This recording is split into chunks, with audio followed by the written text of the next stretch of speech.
Welcome back, ladies and gentlemen. Accomplished Ventures, our weekly podcast with people that are changing lives and changing the world. We're broadcasting now, Cam, in almost 37 states and almost 700,000 tablets to these individuals behind bars.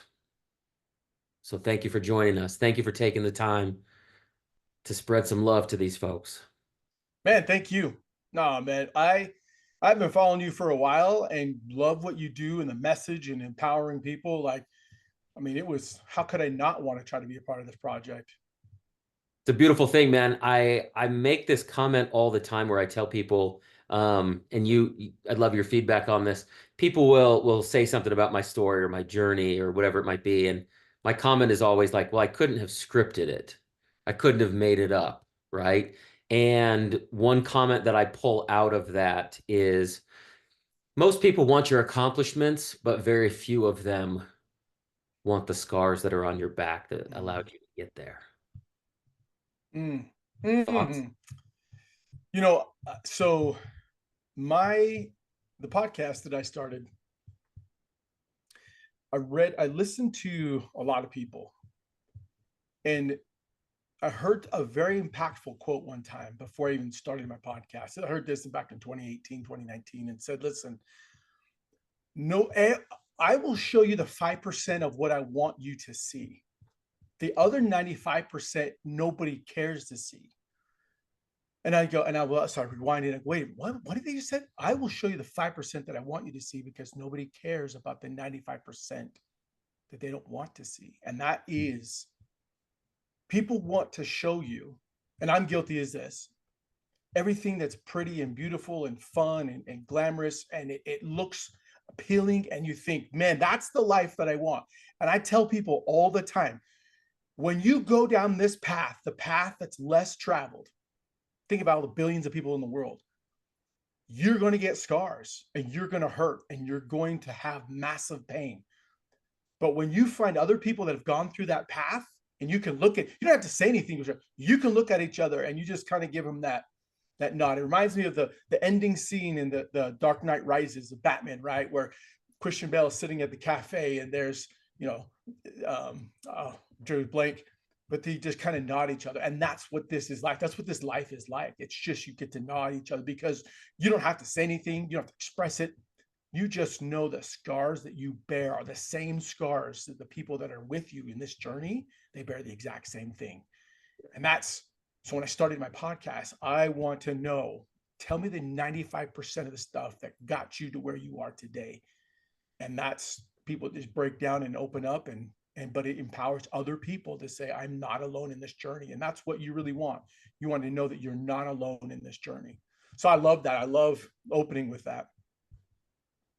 So I'm going to continue down that rabbit hole. I'm going to continue down it. My wife and I would go to dinner with a half a dozen couples, and all of a sudden it turns into like, we want to talk about your story. We want to hear about your story. Do you think that when you share that 95% off the bat, do you think when you start with the scars, do you think you find the authentic tribe? Um, you know, I caution people that would start with a 95. And the reason is because when I teach sales, here's a sales tip for all you out there. Sales 101, never, ever, ever ask. And then I tell people, this is worse than the F word. When you call somebody up and you ask them, hey, how's your day going? Yeah, you're going to get it.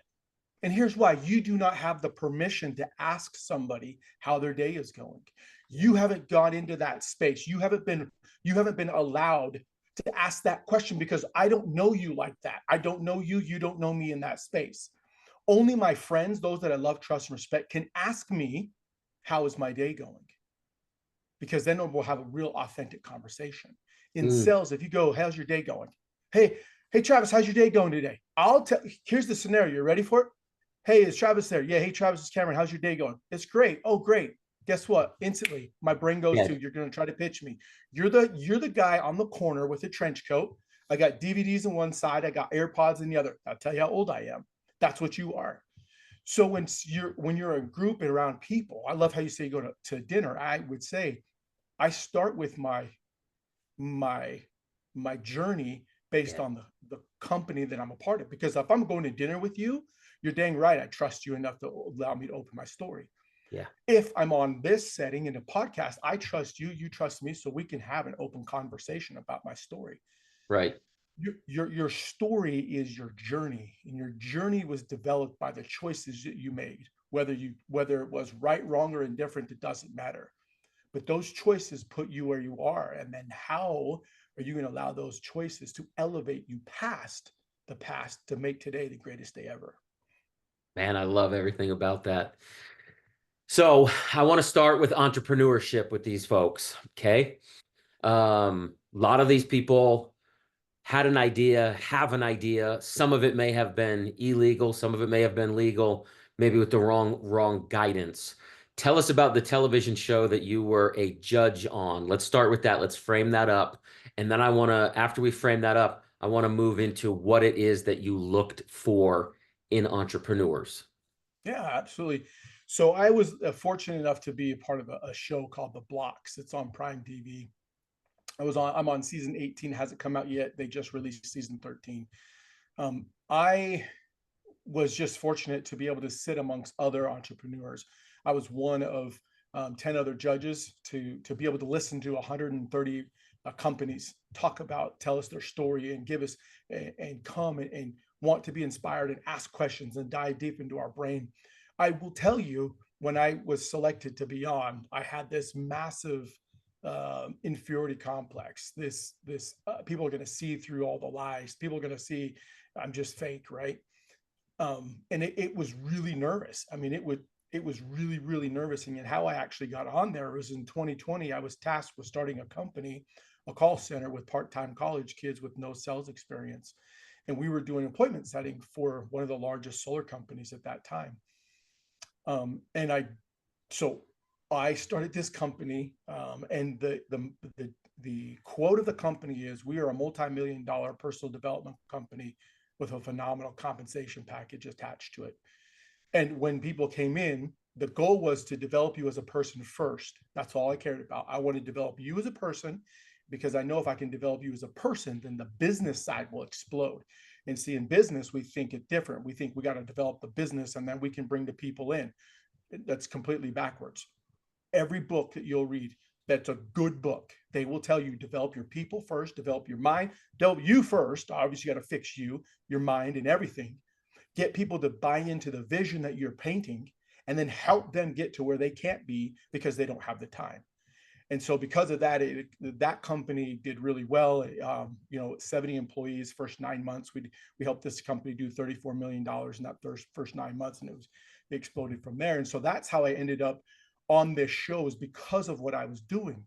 But it wasn't the number, it wasn't the money that I made. It was the mantra of, we are a multi-million-dollar personal development company first, and a phenomenal compensation package after. And when I would sit down with every one of these employees, I would tell them, when you leave my company, they'd look at me, and this is, the Friday after the first week of training, I'm sitting there going, when you leave my company, they're like, we're not going to leave. I'm like, no, you will. You're in school, you're college kids. You don't want to be a call center your entire life. When you leave, the goal is to have you become a way better person. I want you to be way better. I want you to be able to go to a new job and say, no, this is what I get. This is the pay range, but this is what I am, and this is what I've accomplished. And so that's how I ended up on it. And we talked about the same thing: developing you as a person, developing your mind, developing your mindset, your strengths, your attributions, and where you feel you're the most weakest, and exploit and pull those things out to get them at the forefront, and just work at them a little by little. And it Mhm. it's gonna I you know it's gonna be phenomenal. It was, you didn't think some kid from little Kayenta, Arizona, on the Navajo reservation could end up on prime time. Well, I say prime time, but hence prime, prime TV. Yeah, yeah, yeah, yeah. It's awesome. I love it, man. Congrats. And so we're talking here to individuals who are sitting in a room, who just think, if I'm going to take a bet, I'm going to take a bet on myself. And where do I start, Cam? Where do I start? That's probably the number one question I get. Where do I start? I might have an idea, but nobody's going to trust me. Nobody. Where do I go? What do I do? It's easy for you to say. Where do I start? Mm, great question. I love that. I love this question. When you, the question to ask yourself, any business you start, is am I filling a need? And what is the need that I'm filling? The need can't be your own pocket. The need can't be your own lifestyle. The falsetto that's out there, when you pull up IG, when you pull up Facebook, when you pull up TikTok, you are going to hear every Tom, Dick, and Harry tell you, I'll do this. The best one is your Shopify. I will build you a free Shopify account. No money. I'll build it and give you everything. Wow, that, you know what? You sitting in the cell, right? You have what intuition that nobody else has, which is called, you can smell BS coming a mile away. You can tell. I always tell people, you can't out hustle a hustler. You can't. The hardest people to sell are salespeople. So when you're thinking about a business, you need to ask yourself, is this going to help people? Is it going to help somebody? Is it going to change your life? It's going to be impactful. And it may not be. It may be like, I'm going to do landscaping. I may go build a house. I may get into sales. I may get into customer service, whatever it is. You may think, how does that apply? Well, here's how it applies. Sales in business is all about building a relationship. That's it. What do I see in front of you? Do I see someone who's all tatted up? Okay. Do I see someone who's rough around the edges? Okay. Do I see someone that genuinely is just trying to do the best that they can with the talents and the gifts that they're given? So when you're thinking about business, thinking about where should I start, I always ask, is this going to help people? And if the answer is yes, perfect. How can I help them? How can I help inspire them? You have to look past yourself. I know it's super hard. So the first thing we're going to do is change the way that you think about yourself. One is, I teach this principle. I just taught this principle in front of everybody at this, at this show, right? So you're going to stand up. You're going to rewire the brain, and you're going to breathe in through your nose for 4 seconds. And as you breathe in, you're going to lift your hands high above your head, and you're going to try to get your fingertips to push through the ceiling. So you're going to breathe in for 4 seconds, and you're going to hold it for a count of two. And then you're going to slowly raise your hands for 7 seconds. And as you're lowering your hands, you're going to say to yourself, I love myself, I love myself, I love myself, I love myself, I love myself. You're going to do that 4 times. And the reason why four, first one is uncomfortable. The second one, you don't care. The third one is now I feel better. And the fourth one is I can go and change the world. I learned this from a good friend of mine who owns a solar company, right? Just got valued $100 million solar company. And his people do this all day, every day. He makes them do 100 times. But so that's where you start. You have to just rewire your brain and say, people need this, and this is why. And I'm going to love myself first. And because I love myself, I'm going to love to help to change people. I love that, man. I love that. I love everything about that. So when we're rewiring ourselves, how do I overcome that victim mentality? Things are tough. Look at me. I mean, you don't know what it's like to be me, Cam. You don't know what it's like to be raised where I was. You don't know what it's like to have the trauma that I did. Um, how do you respond to that? Ooh, I knew this was coming. I could feel it. I'm getting a little nervous. Yes. So I will tell you something that I don't openly speak about ever. When I was a kid, younger, right, younger, between the ripe age of 5 and 8, you're primed and you're very impressionable. My our babysitter at the time, right? She sexually abused me, and not just me, but a group of us for years. This happened, and then after that, it stopped. And then about around 10 years old, I started babysitting. I could Back then you could babysit at that young age. Maybe I was a little bit older, probably was a little bit older. But the person that I would babysit, I always knew when this lady's husband would go out of town because he was in the military. And so they would come home, and I'm like, hey, can I get paid? And they're like, oh, come back tomorrow. And I'm like, well, if I come back tomorrow, he's going to be gone. That's just them. So I'd go back, and she would tell me, I will get paid when I pay, which means I had to perform sexual acts with her to get money. And this happened for years. So between those two trauma events, it destroyed the inner child in me.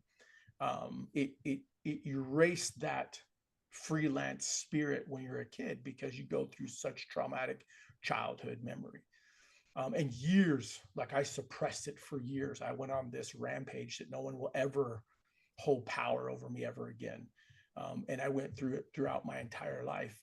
And it was my it was my engine that drove me, because when I was told I couldn't do it, or when people looked down on me, or when I'd lose a position, or I'd start a company and we'd fail, like that, I could feel that anger building, and that's what drove me.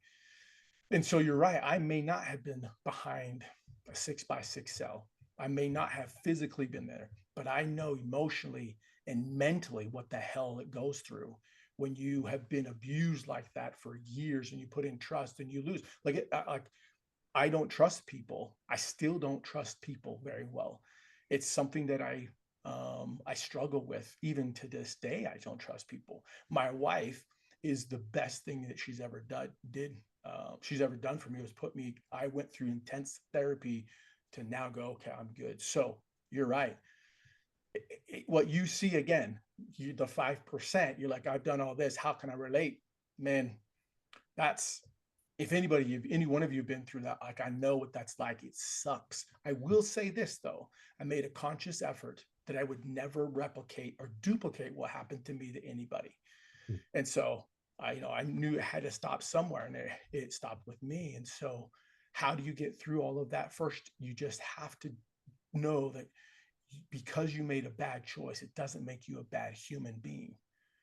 And because you're trying every single day to become better, if you actively try to become better, people will see that and it will come through and it'll be infectious. So yeah, I can only relate in that I know what it's like to be in a mental cell, a block for years. Look, this was years. I'm 47 years old. This is 30 years of trauma that I've just suppressed. And I finally was able to get it out.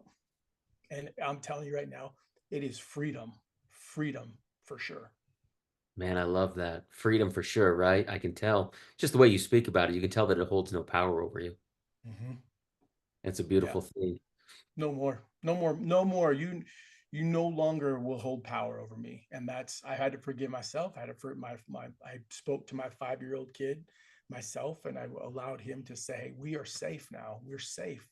We don't have to be afraid anymore. And when you can get to that safety space, man, it's it's freedom. Do you feel like you now have a different engine? And if so, what? Because you're no less driven than you once were. You just replaced the anger, correct? Mm-hmm. You know, um, Go back to the good old show Monsters Inc., right? Where the scare, and they would use scare and fear to power the energy. Yeah, But yeah. one little laughter blew it all out. And so now I've been able to replace the anger with it not anger, but it's my choice now. Like I actually have a choice to prime that engine. I told my wife, I said, I'm literally this kid on a beach with his plastic sand bucket and his plastic shovel, and I can hear the waves crashing, and the sand is clean, and I get to dig wherever I want. And that's what drives me now. How do I build something beautiful? And that something beautiful is, how do I pour into somebody, let them hear me speak, and help them understand that just because you've had that, now you have this new vision and this new goal. And I've been able to redo my whole mindset. I've been able to refocus and have a new vision, have a new purpose of life. Not like I didn't have it before. My crap, I've got 10 children. My wife, between my wife and I, we got 10 kids. She had 6 white kids. I have 4 brown kids together. We're mixed. And I have 5 grandchildren. And so for me, the focus and shift is now, how can I leave a legacy that every one of them will benefit from, whether it's monetarily, whether it's mentally, whether it's something of word, something of power. I want to leave a legacy for my children, my grandchildren, generations to come, to say we are here because in Navajo, I'm half Navajo, half Scottish. They would say my che or my noli, depending on which side. Um, because he never gave up. We are where we are today. And I love that. That's beautiful. You wrote a book about this, a little bit about Mhm. this, but you wrote a book, right? Yep. Tell us about the book. It's right here, man. I'm not your sales guru. You know, you're, and the reason I wrote this book is it's different from any other books. It's small. It's only like 60 pages, very Okay. tiny, but it will take you 3 months to read it because it systematically breaks you down into where I was. And it helps train the mind first. And once you go through the mind, then it gets you through your attitude of gratitude. Then it gets you into charity. Then it gets you into focusing on how to help other people be elevated, even though the story, wherever you come from, right, doesn't matter. Like you can find, there's billions of people in this world. You can't tell me you can't find somebody to connect with. You can. It's it's there for you. So this book is literally about. I break it down. I give you, you read it. Takes you basically an hour to read what I want you to do, and then it gives you a 7-day challenge.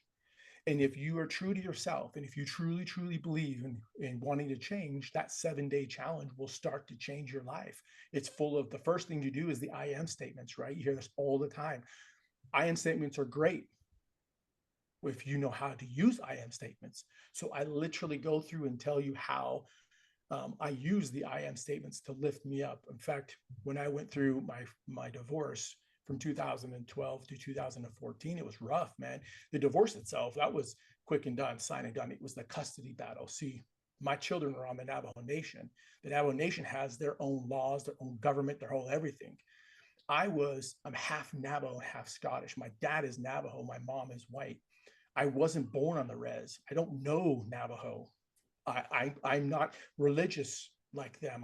I'm a different religion. So going into the courts to try to get my children, I was on this, I mean, vertical with oil dripping the entire time. And I just needed something better. And so I talk about how I started to change my mind. And as I changed my mind, I could focus on something.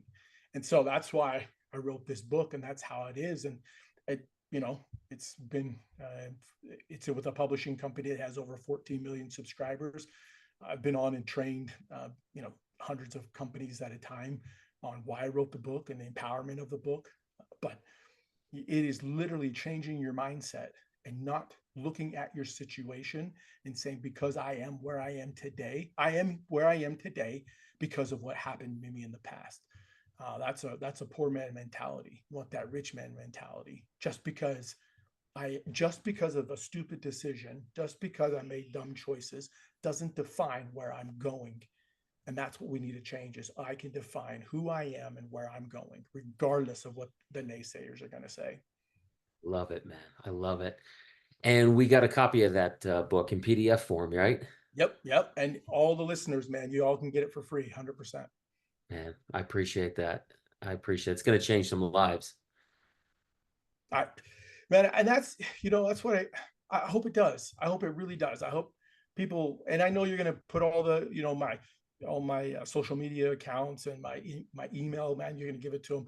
Mixed Tribe Dad. That is my email, right? Mixed Tribe Dad, MIXEDTRIBE dad.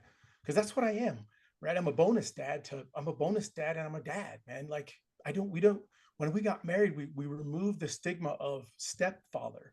I'm not stepping in for anything. I'm elevating. I'm becoming another partnership with to you. You can learn from me. And so we really hit that in, and that's why I'm a mixed tribe dad. Those of you that are looking to get how do I do this? You're going to change the empowerment of your mindset and say, I have something that will change the world globally. Really, what you have is what you're going to change is you'll start to, as you change yourself, your business is going to change, meaning it will change for the better. And as you grow up and you're going to network, and you're going to reach out to people and you're going to DM people. Look, I was told this of my mentor of mine who lives in Salt Lake. He says, when you reach out to somebody for a mentorship, the worst thing you can do is not show up or put in the work. Mm. And I'm like, dang. And he's been mentored by billionaires, right? I've been mentored by a billionaire and plenty of multimillionaires. And they're like, man, you must be lucky. No, I just don't know how to take no for an answer. I will Mm. pester you. pester you. If I got $50, man, can I sit down and pick your brain for 15 minutes? Give me 15 minutes. They'll say, sure, because they really want to see, are you serious about this? Usually it'll be 15 turns into 45, or 45 minutes turns into 90. And then they're like, all right. And then you think you're going on. But what I did is I would message them, thank you so much for your time. It means so much. I will send you a message. I promise you. And then boom, a week later, here's what I did. Thank you so much. This is what it was impactful. This is what it is. These are the steps that I took. May I ask you one quick question, because I was unclear on something? They will, most of them will say sure, because they feel, okay, my time wasn't wasted. You can ask them and then they will reply back. You'll get to a point where you have to pay for that mentorship, right? Because it's not, it's, that part isn't free. The time is not what you're paying for. You're paying for the years of experience. So when you want to get into mentorship, pester them, not Yeah. overly, not egregiously, but you let them know that you are dead serious about this, dead Yeah. serious, and they'll show up. Yeah. I love that's great advice. A lot of these folks listening are going to be bonus parents, based on some of the time they've been away, based on some of the choices that they've made. Let's go back and dive into that. I didn't think we were going to, but I'd love to, because you can speak to it and I can't. And so anytime that I can learn and these folks can learn, I want to draw it out. Individual re-enters society and his significant other has left him. What's the advice? Not the emotional crybaby advice, but what's the advice? I'm going to say something that's going to be super not friendly to a lot of people, which is totally fine because I believe this. You, as a dad, are up on an uphill climb because you have to fight what I call the Prince Charming effect. And what do we mean by that? Here's what I mean. Our kids grew up watching Prince Charming. Who is Prince Charming? Good looking, on a horse, sword in hand, fighting the dragon, fighting to climb that wall, getting on the carpet ride, swinging through the vines. That is Prince Charming. Prince Charming defies all odds, all gravity. They fight through every adversity to give and do what? To give a happy ending, to live in this beautiful abyss, to have an abundance. That's what you as a father, when you have a child, you now are fighting the Prince Charming effect. Your kids do not care if you have a bad day. Your kids do not care if you have a great day. Your kids don't even care if you have a if you have mentally or can't do it. Your spouse or significant other, they don't care either. Why? Because they were raised in the Prince Charming effect. You're a princess, you'll be treated like a princess. You are assumed to be prince to become a Prince Charming. So the sooner you can understand, and the faster I recognize to myself that my kids don't care, and I'm talking about business. They don't care about the business. They don't care if it's good, bad, or indifferent. When I come home at night, or because I work from home, when they get time with me. That's what they care about. I want time with you. I want time with dad. I want time with my significant other and my spouse. They want me, my brain, my mentally. They want me to physically and emotionally and spiritually to be present. So how do you go about doing that? First, you got to understand, you got to fix you. So just fix yourself. If that means cutting ties, cut ties. In the entrepreneurial journey, you are going to lose a lot of things. First thing you're going to lose those dead weights that are around you. You're going to lose those dudes around you that are like, hey, you got to remember where you come from. I do remember where I come from. That's why I'm pushing so hard. I don't want to be out there living off on a handout. I don't want to be out there living off on the government. I don't want to be out there on the corner because I know what the corner does for me. Nothing. So you were going to lose friends. Oh, they're going to call you all kinds of names: hater, traitor, bigot, whatever. You're not a true G. You're right. I'm not. I got friends that are still locked up today. I got friends that are 6 feet under 100%. I've got friends that have been through all kinds of crap, but you're going to lose them. And you have to, because at that point you've got to realize yourself, what is most important? Mm-hmm. Is it a bondness with my child, bondness with helping them? Now you've lost time, so you don't try to pick up where you left off, because they've surpassed it, they've grown up. So what do? You find a common ground. And that common ground is they just want to see you bettering. They just want to see you become better. They want you to see that you haven't given up on life, because Prince Charming doesn't give up. Prince Charming doesn't know how to lose. Prince Charming may be in a struggle. He may be fight. You may be separated for a time. But when you can recognize that you are in that Prince Charming effect, then it all changes. It all changes. And once they see you growing and progressing, becoming better and speaking better, and you have a different tone, and you're not quick to be jump on anger, but you'll be able to be submissive and meek and humble. When you can do, they see that, then they go, "You are a changed man, and I want to get to know this person, not the person that I used to know." That's so good. That's so good. And how do you respond to that, right? Because that's a typical thing that you hear is, man, I used to know you win, and or I used to know you at this point in time, and boy, you've changed. So many people think that's such a bad thing, right? Like, how do you respond to that?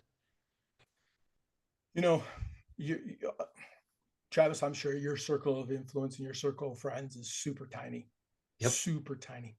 Yep. And why is that? Why is it that our circle of influences, our circle of friends are so tiny? It's because you are the sum of the 7 people that you're most involved in. Right. I had a mentor tell me, "You show me the 7 people that you hang out with, and I'll tell you what your bank account is." It was kind of at that time, he was kind of unrefined. He was kind of a pompous jerk, and he knew it. And I can speak to that. And if he listens to this, he'll giggle because he knows who I'm talking about. But the reality is you are the sum of the 7 people that you hang around with. So if your circle of influences are the same people that you've hung around with that did the same thing, that got you in the same type of outcome, the movie doesn't change. You basically become the definition of insanity. If you don't know what that is, I'll tell you. It's repeating the same thing over and over again and expecting a different result. It's not going to happen.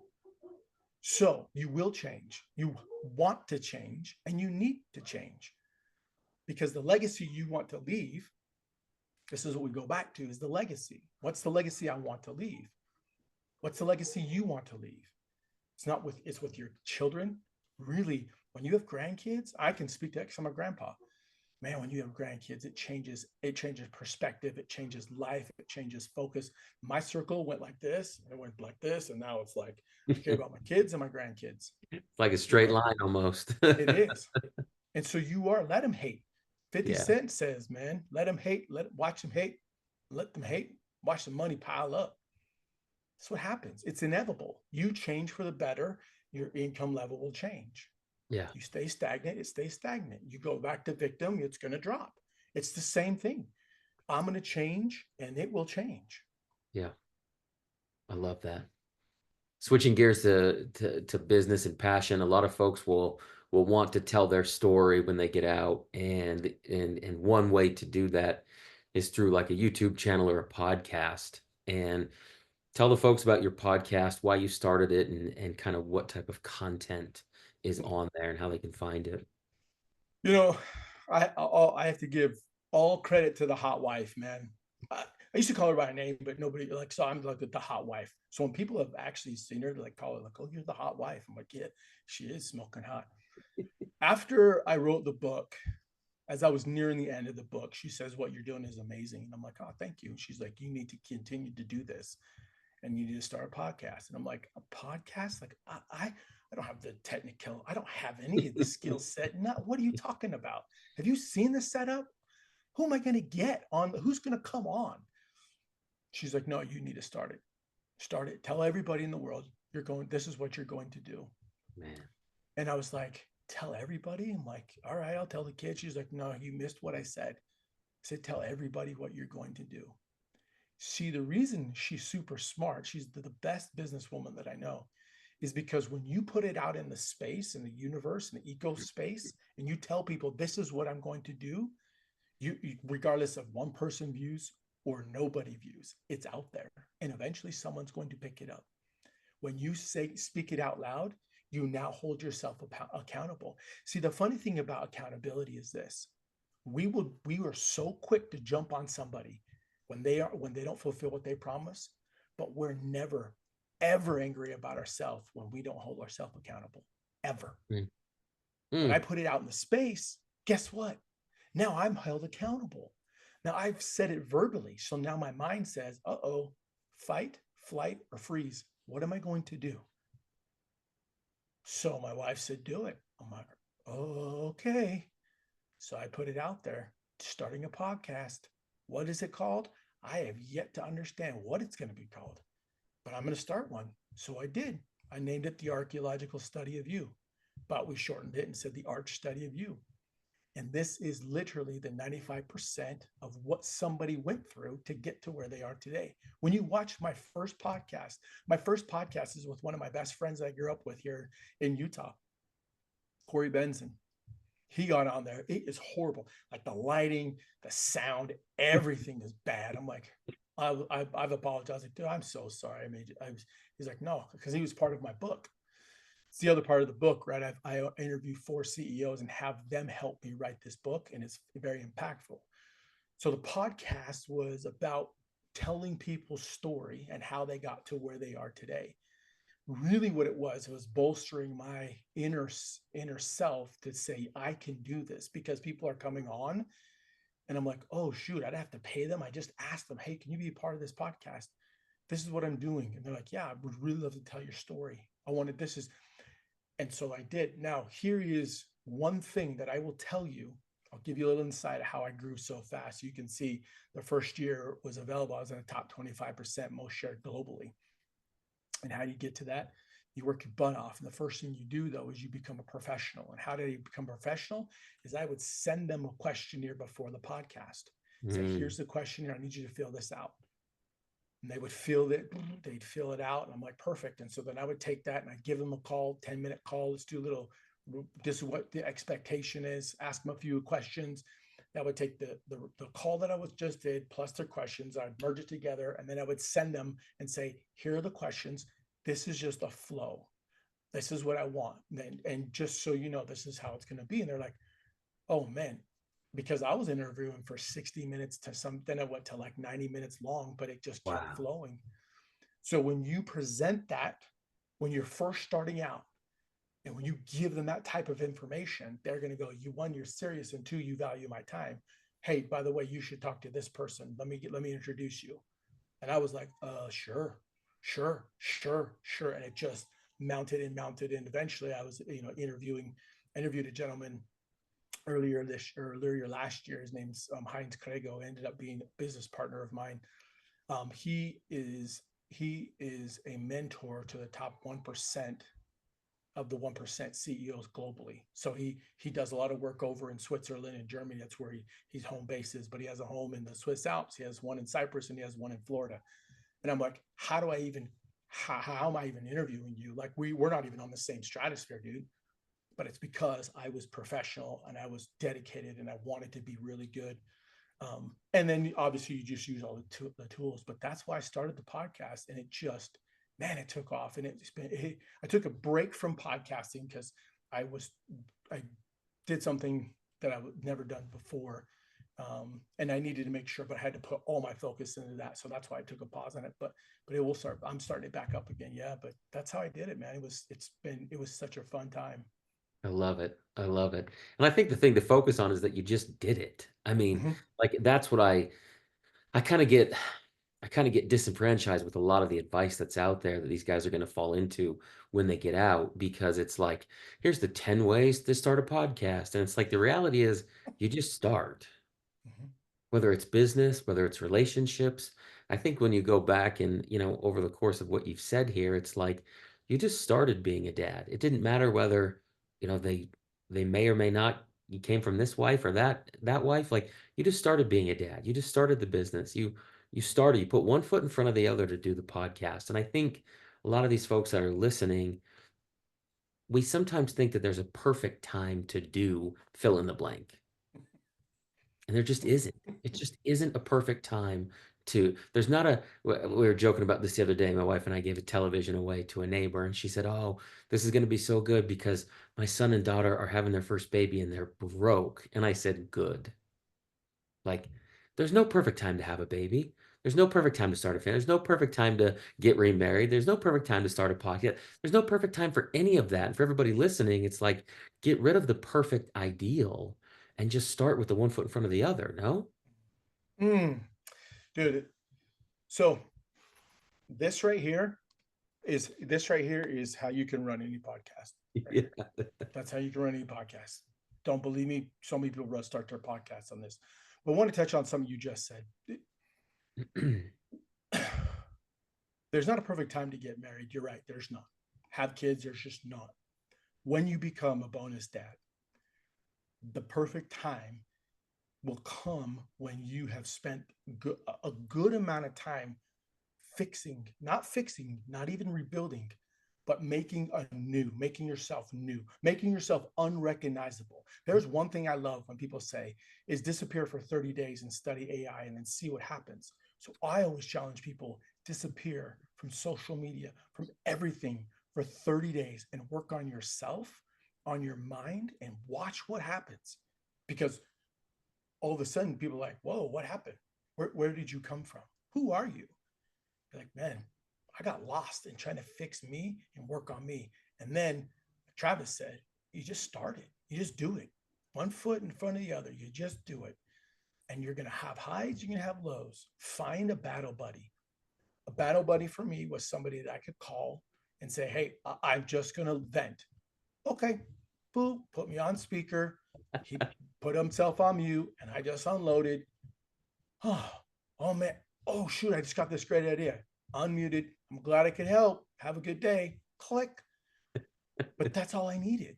Find Yeah. that battle buddy that you can dump on and back and forth. Then we would have regular other conversations. But when you get out and this world is changed, take 30 days and become unrecognizable. Because when you become unrecognizable, then you become the most interesting man in the room. And that's what everybody wants. Man, that's the ticket right there. That's the gold. I love it, man. I'm going to end on that high note because I don't think we can replicate it. I love it. Um, when we sign off here, tell the folks not only how to find you, but give them your piece of wisdom. They're sitting there in that 6x9, going through whatever they're going through. Pour into them and tell them how to find you. Yeah, first off, man, thanks so much for having me on and being a part of this. This is amazing. Anytime that we can have good conversation that is going to enlighten, inspire people, I'm all about it, man. That's what this world needs is more real and less fake. Yeah. More mess ups, more people who've messed up than those that display that they've done it right their entire life. So when you get out, just know everybody has a story. I have sat amongst, I've been blessed to sit amongst a lot of people on the outside. You're like, man, you guys have done it right. You've done it well. But then you get to know them. You're like, dang, you're just as big as an F up as I am in your own little space, in your own little way. Everybody is. So the first thing that you'll need to do is get through that inferiority complex. You have the space. You deserve the right to have a seat at the table. You have that right and you deserve that right. You're given that opportunity just like everybody else. So the fastest thing I can say to you is work on that brain and that mindset as fast as you can. There's a ton of books out there that people always talk about, but man, read my book is a gift. Have at it. You email me, mixedtribedad@gmail.com. I don't give it away a lot, as you could probably tell, right? Mixedtribedad@gmail.com and reference this. I will send you the top 10 books that I recommend to everybody to read. And I'll systematically put it in chronological order, what you should work on, how you should work on it. It's one of the books you don't have, some of the books you don't even have to read all the way through. It's just chapters 3 through 5, and that's it. And the reason I do that is because I want to springboard somebody into action, right? You'll read everything and you'll study everything. Now it's time to springboard into action. And that's what I'm hoping is that you guys will springboard into action when you listen to this, and more is spring into action. So yeah, just email me, reference this, and I'll send that out to you. Say just put in the subject line, top 10 books, and I'll know exactly what it is. You can find me, Instagram, Instagram, Facebook. It's just Cam_Gilmore, Gilmore, just like Happy Gilmore. No, no, not Gilmore Girls, and I've never seen an episode of Gilmore Girls. So, but I have girls, and they've all seen them. So that's how it is. You can look up my podcast, Arch Study of You. If you Google my name, you'll see my name will appear up. But yeah, I have been truly blessed to be associated with you, Travis, and beyond this is I could not thank you enough. No, man, we're going to change some lives. So grateful for your time, man. I don't take it lightly. Yeah, I appreciate it. Thank you so much. Awesome, brother. We'll talk. Yep.